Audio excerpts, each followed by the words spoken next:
We're back, everybody.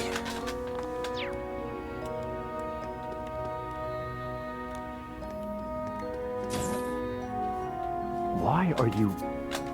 Something like that. Is there someone outside? These voices don't sound like students.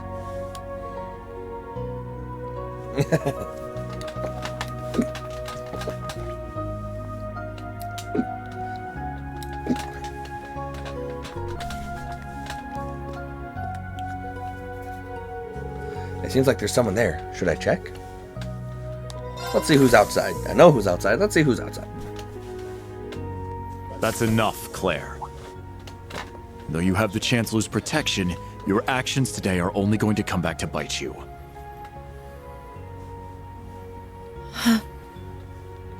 You don't understand, Michael.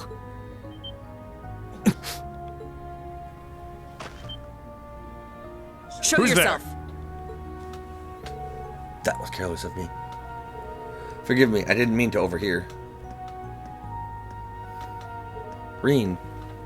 Schwarzer, I don't appreciate your eavesdropping, and I don't appreciate anything about you. I've said my piece, but I advise you to really think this over. Unless you want what happened 10 years ago to shackle you forever.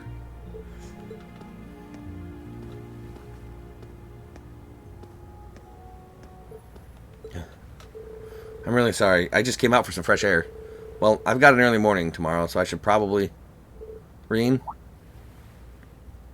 Can we talk? Just for a little while? I want to continue our previous conversation. And we might as well do so in the light of the moon.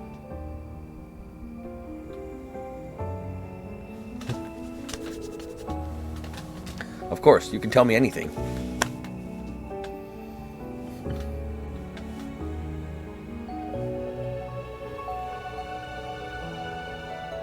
Michael Major Irving is my cousin. He was born Michael Revelt. I see now. You two do seem rather close. We were, once. But 10 years ago, he took his mother's surname and abandoned the name Revelt. It was after I had the man who took my family away executed. That man was my uncle. His father. What happened?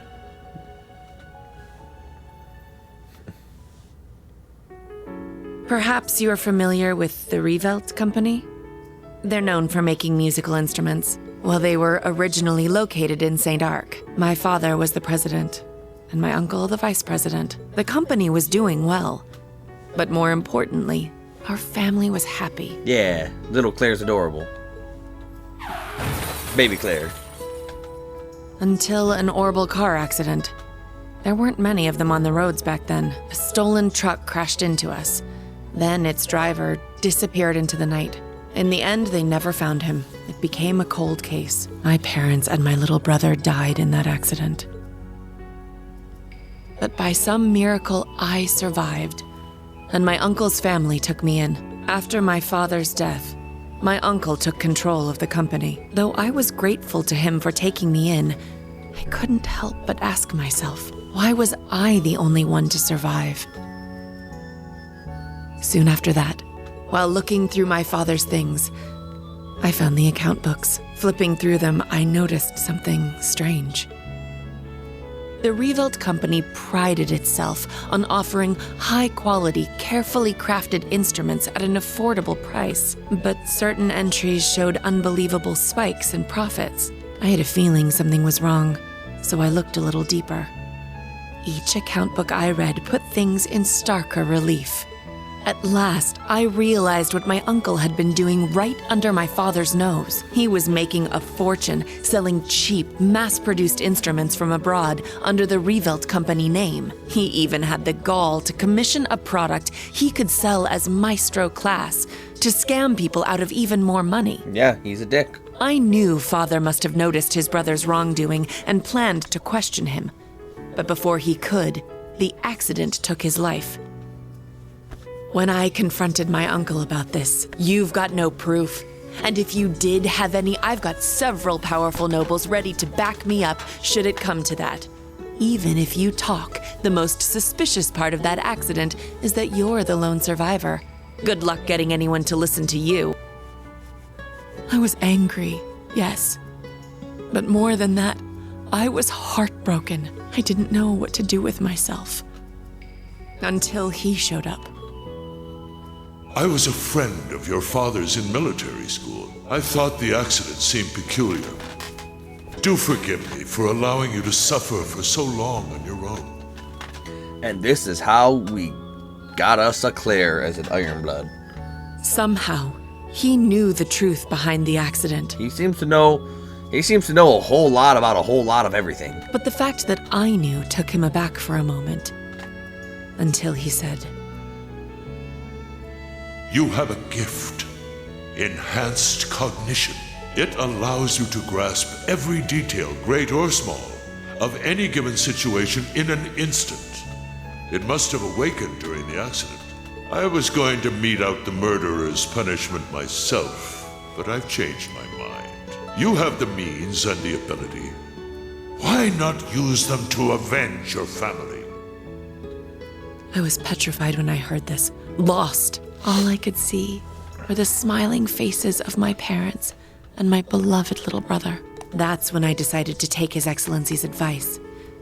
I gathered every last scrap of evidence I could find against my uncle. I laid everything bare. The plot, the motive, the cover-up, the perpetrator.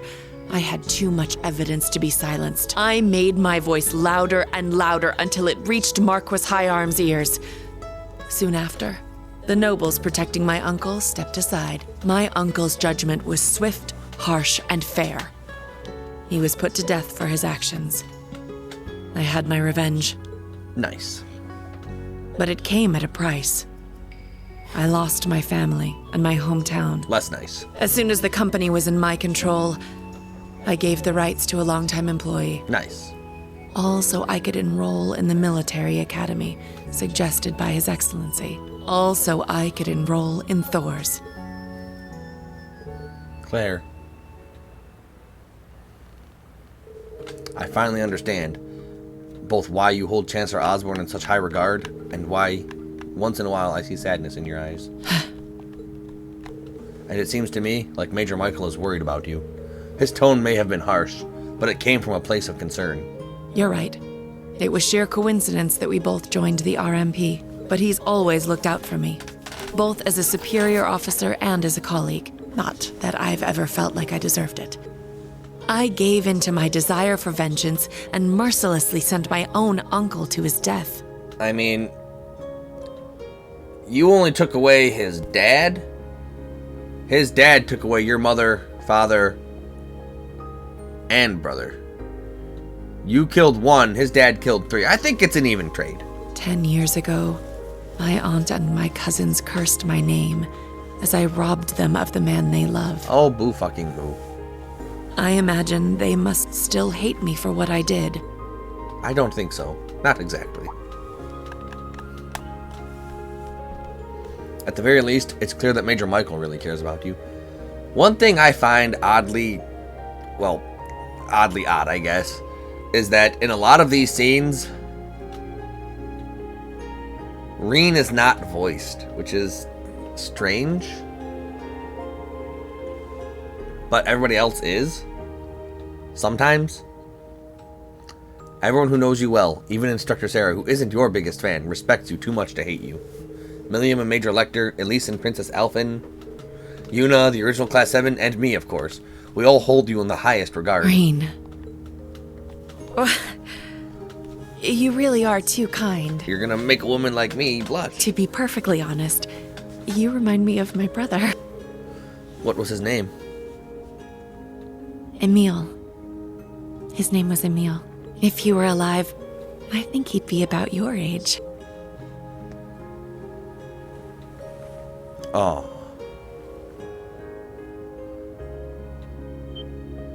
Oh. Ooh la la.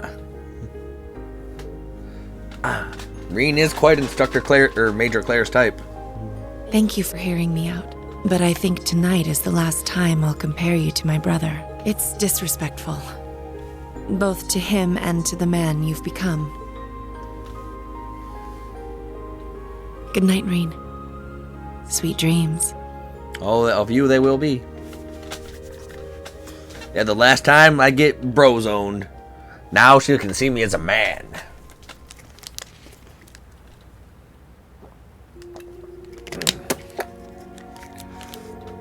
Am I dreaming? I'm seeing things. Must have been a mirage. A trick of the moonlight. Oh, Rena's. He's so adorable. He's shy. Most of the doors are locked, man.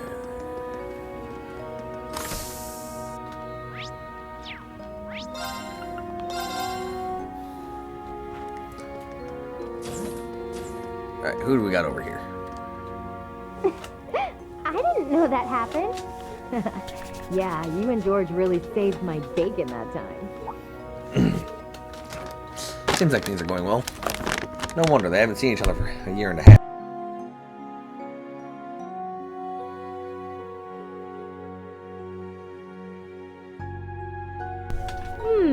Is that Reen I sense lurking out there? Nope. Oh? Why don't you come in, silly? Looks like I underestimated you. Angelica, that's my thing. Seems like you've really been sharpening your martial arts skills, huh, Angelica? Yeah, I went and visited a bunch of schools that have connections to Taito. I think I've pretty much packed my head full of Kung Fu by now. No wonder your movements are so sharp now. You were able to meet with your master again, right? The one who first taught you Taito? Yeah, she's from Calvard, so it's pretty hard to get over there to see her. But I was able to talk with her about quite a few things while I was there, so it was a good trip.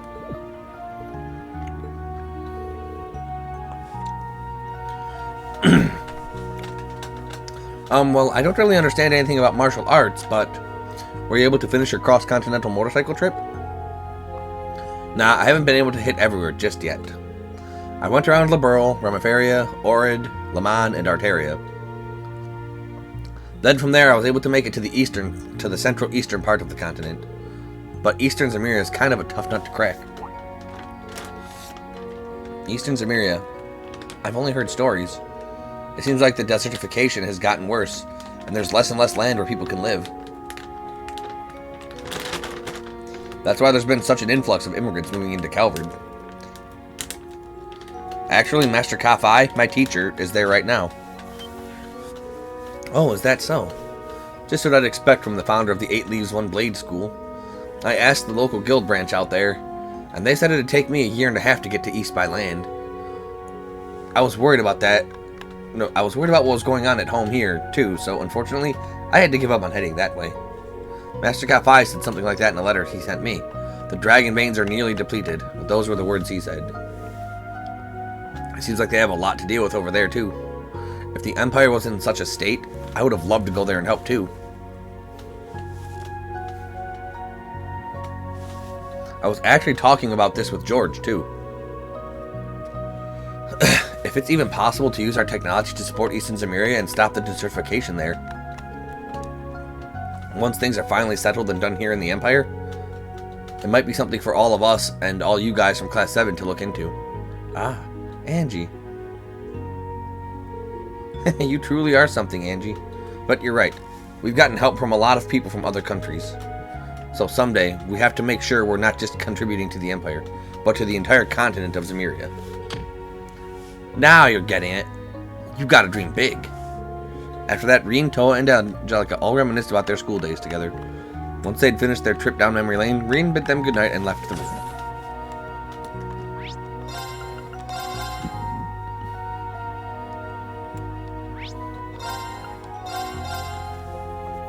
We're gonna save Sarah for last, because Sarah's the best. Reen, can't get to sleep? Nah, I just couldn't resist the sight of that gorgeous moon or the calming sound of the waves. The thing I showed you is called Zector. Sorry, that's the most I'm gonna say on that one. Hey, Valimar, does the name Zector ring any bells? I feel as though I faintly remembered that name. Ah yes, though only a small fragment, I remember something. 250 years ago, during the War of the Lions, Zector was the name of the Divine Knight under the 6th Prince's command. Just as I thought. Lucius Rice Arner. He was the pilot of the Palatinate Knight. No, he did not pilot the Knight. The actual Awakener was the leader of a mercenary group hired by the Prince. He was a crafty individual, but he lent the Prince his power. I see, so there's even a parallel between him and the Jaeger King. But wasn't the Palatinate Knight destroyed by the Vermilion Apocalypse? Correct. As such, it's difficult to say whether the one you saw was the same one or not, but as long as the Black Workshop and the gnomes are involved, we can't rule anything out just yet. Yeah. I wish I at least knew whether they're friends or foes. Just because they're working against Ouroboros doesn't necessarily mean they're on our side. We'll simply need to pay close attention to their actions. If you come across any new facts, be sure to let me know. I may recall more information. Can do. Thanks. Indeed. The enemy of your enemy is not always your friend, it's just another enemy.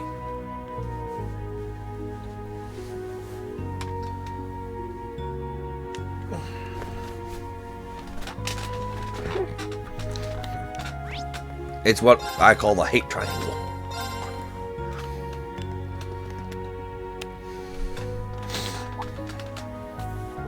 What's the matter? Can't sleep? Well, not exactly. It's just that there's so much going on, I need to sort all my thoughts. Ah, I know how that is. Hey, Reen, how's about you have a little drink with me before bed? Sometimes a little room to breathe is all you need to sort yourself out. Here, I'll pour you a bit. This stuff will really kick you in the teeth, so you should probably just dip your tongue in it to start out.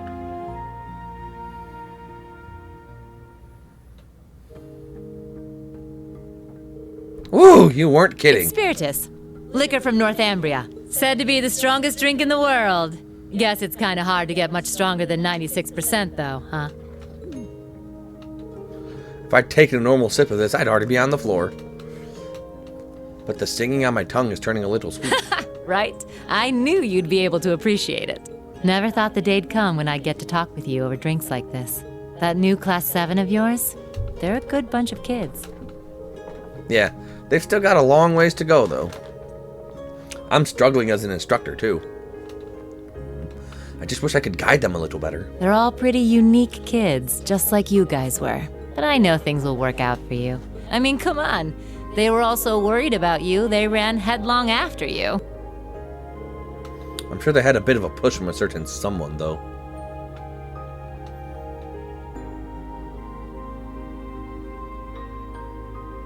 You already knew, didn't you? Who those purple Jaegers are. Yes, what they said brought back some complicated feelings. At first, I wasn't sure, but when I saw your reaction, I knew. That's so. Guess I've still got a ways to go myself in that case.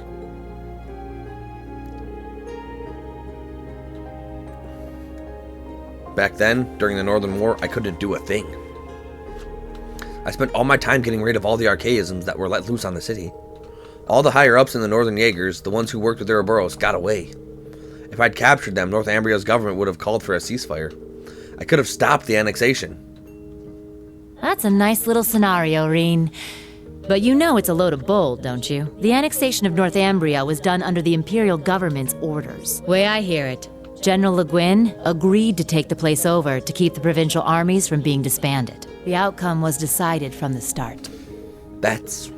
In the middle of that farce of a war, you managed to save the lives of tens of thousands of citizens. And the Jaegers you met today? I think they know that. But maybe it was impossible from the start. Fixing a country already being destroyed from within by Jaegers. You probably knew that too. Who? Whoopsie. Well, you see, he was... He was my first love. Really? Well, actually, he was the closest thing I had to a dad. Way back during the Northumbrian disaster, when the salt pail covered so much of the principality in a storm of salt, a man took in an orphaned infant. He was a former colonel in the army, and one of the people who founded the Northern Jaegers. As soon as I was old enough to understand anything, I knew that Jaegers who came back with foreign currency were considered heroes. The man who raised me was one of the leaders of the Northern Jaegers, the heroes of our homeland. I looked up to my dad more than anyone. Wanting to be just like him, I joined a juvenile Jaeger corps at the age of 10. After a few years of harsh training, I was admitted to the main corps at the tender age of 13. It was there that I experienced my first real battle. It was hell. A field of death, where lives are tossed aside to satisfy someone else's desires. There I lived, smoke and blood painted across my body.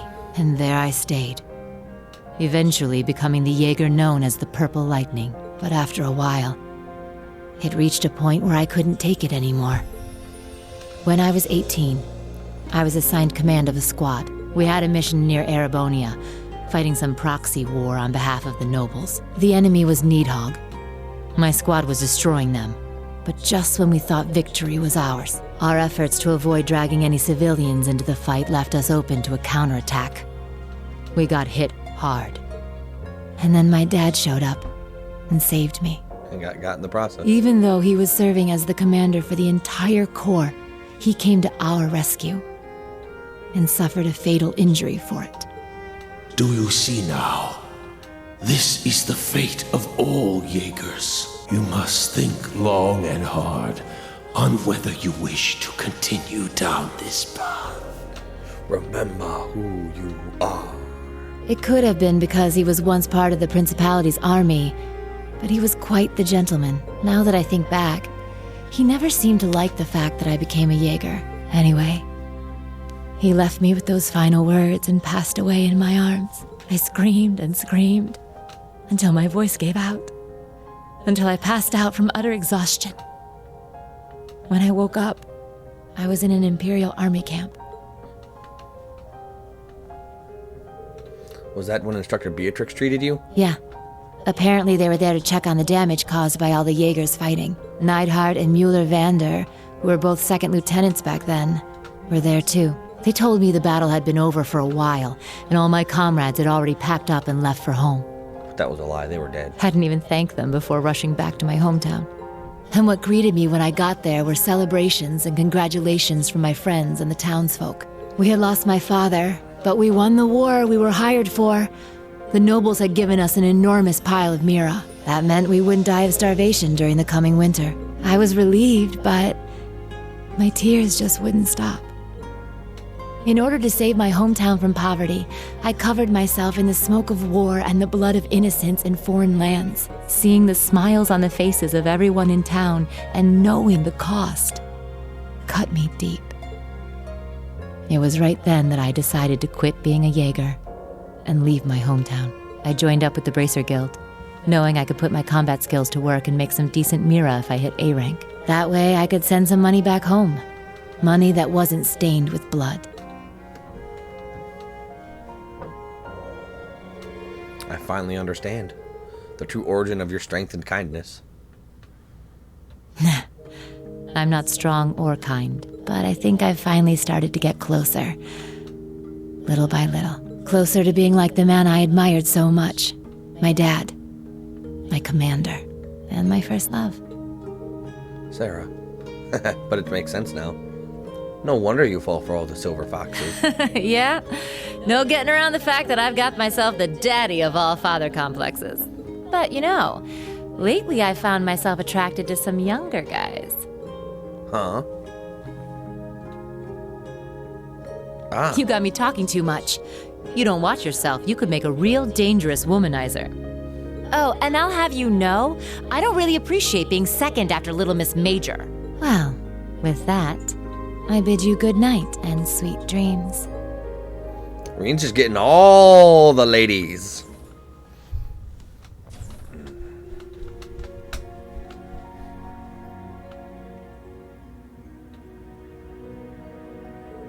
What a day.